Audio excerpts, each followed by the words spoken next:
Hello, Dimsdale. I'm Jet You Betcha with today's editorial, which technically makes it a Jetatorial. Federal and local officials are responding to a massive sewage spill into the Potomac River after a major sewer pipe collapsed north of Washington, D.C.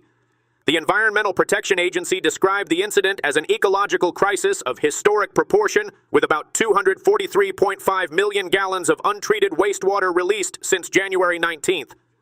Elevated E. coli levels were detected near the spill site, though testing near Georgetown found levels within federal safety standards, partly due to frozen river conditions. D.C. Water completed a bypass to reroute wastewater and expects emergency repairs by mid-March, with long-term fixes taking up to 10 months. Political disputes have emerged over federal responsibility, while local officials have requested federal disaster assistance. Drinking water remains unaffected. In other developments, more than a dozen wildfires continue burning across Oklahoma, Kansas, and Texas as critical fire weather persists for a third straight day.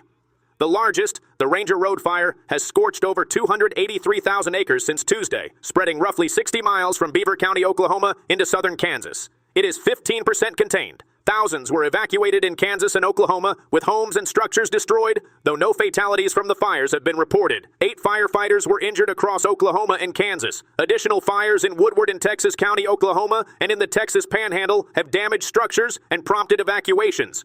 A heartbreaking news. A man has been arrested on suspicion of gross vehicular manslaughter after authorities say he attempted to drive through floodwaters in San Benito County, resulting in his passenger's death. The incident occurred on Tuesday at Tres Pinos Creek when 2 men in a Toyota Camry tried to cross a flooded river crossing. Responders found the submerged vehicle empty after the men exited and were separated by fast-moving water.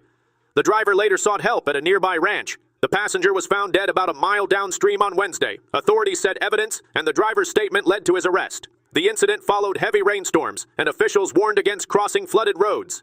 In other developments, global oil prices climbed sharply amid fears of a potential U.S. strike on Iran. The Brent crude benchmark rose more than 7% in 2 days to about $71 per barrel, its highest level since July, though still below year-ago levels.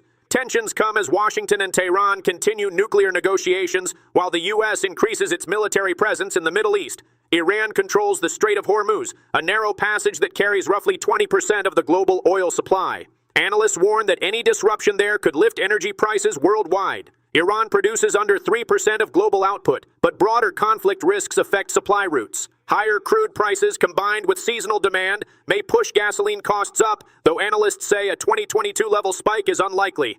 From all of us here, stay classy, Dimsdale.